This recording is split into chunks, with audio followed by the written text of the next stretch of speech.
Hi all. So we're towards the end of November, and as the last update I had some really nice and kind and thoughtful messages, I thought I'd better be kind and thoughtful back and do a November update.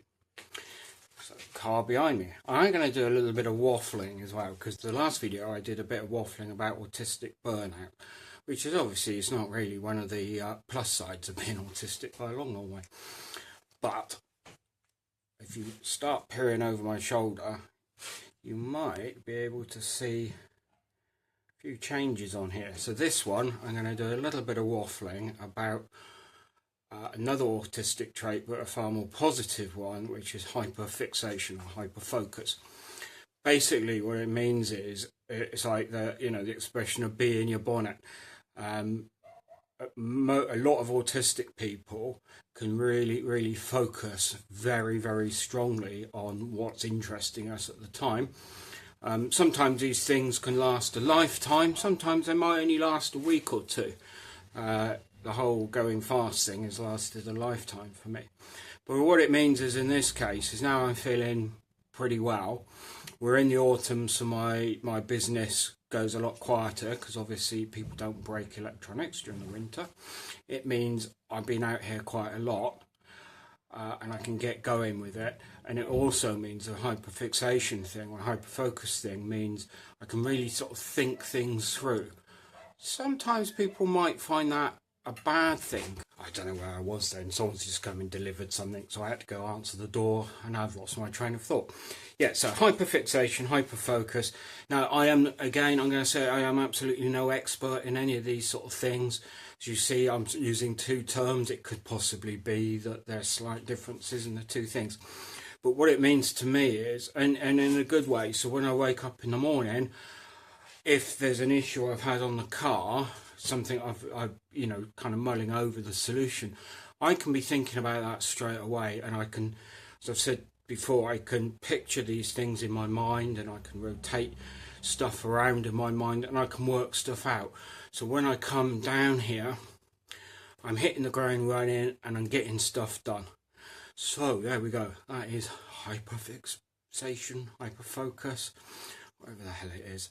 But it generally means that if you're autistic people and we're doing something we want to do, I mean that's quite important, we really get a lot done.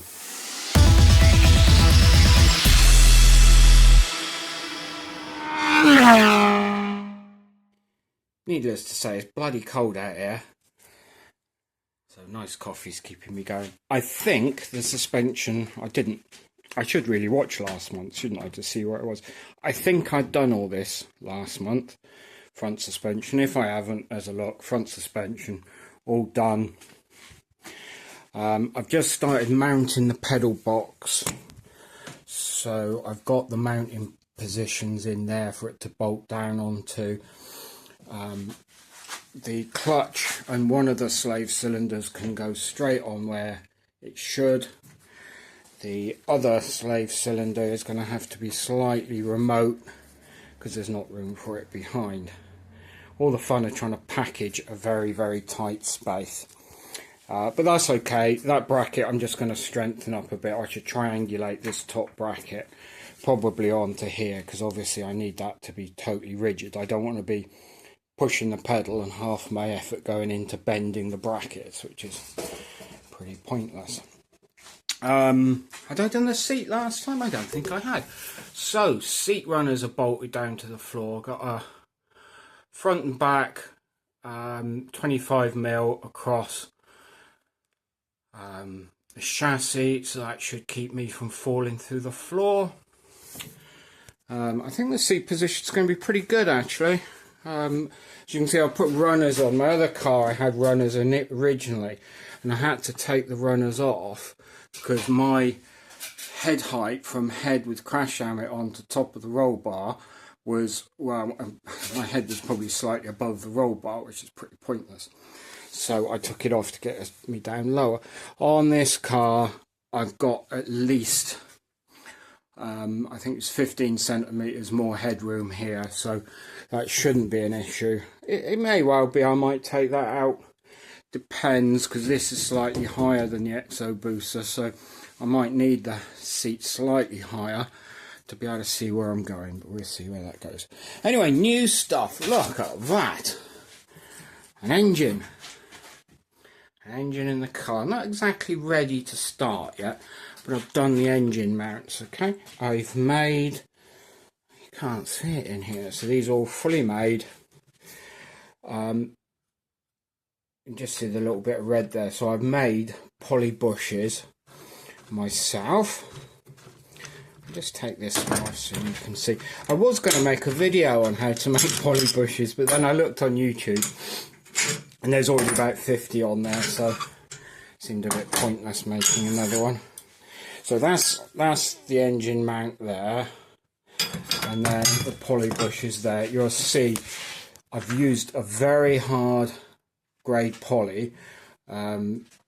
Hardness of rubber, or hardness of everything, I think, comes in Shaw numbers. So this is Shaw 90, which is really solid. The reason for that is I'm not really looking for bushes that are going to allow the engine to move. In fact, quite the opposite. I don't want the engine moving. But what I'm hoping is just using a bush like that instead of solid mounting means it would just reduce the vibration down a little bit. As a lot of you probably know, virtually the same engine as this is used in the Atom. I was instructing at supercar thing a couple of months ago, and had to shift an Atom around for them, and I was amazed. The vibration through the seat and through the chassis was awful. You know, almost eyesight blurringly bad. It could have been there was a Duff engine in that car, I don't know. But it just reiterated to me, just a little bit of vibration insulation doesn't do any harm at all. And getting to be a bit of an old git, if I get a lot of vibration through the steering wheel, my hands start getting numb. So we'll see how it goes with that anyway. Right then, so rear suspension, got the uprights on. That's all done. Then obviously I brought the engine in. I've made the suspension arms. May have been on the last video. I've actually made 5 engine mounts. So I've got the one I've just shown you there, one there that stops the engine tipping backwards and forwards, one there which is virtually the same as that one. And then we've got one at the front there as well, which should keep everything safe and sound. Right, where was I? It's sidetracked again. Ah, yes. So I'd made these, got the engine in, mounted the engine. I'd already put the engine in here before. You know, in the old saying, measure twice, cut once. Well, I'd measured probably 50 times, okay? And yet you might notice I've had to modify this side.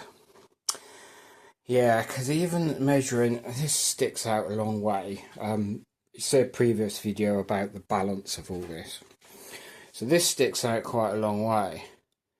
And that should have gone straight across. But of course it fouled on here. I thought I'd done this at an angle enough to get around. Anyway, at the moment, that's not looking too pretty, but what I'm going to be doing is the bottom one has to be braced up anyway, because obviously, if I show you the shape of the other one.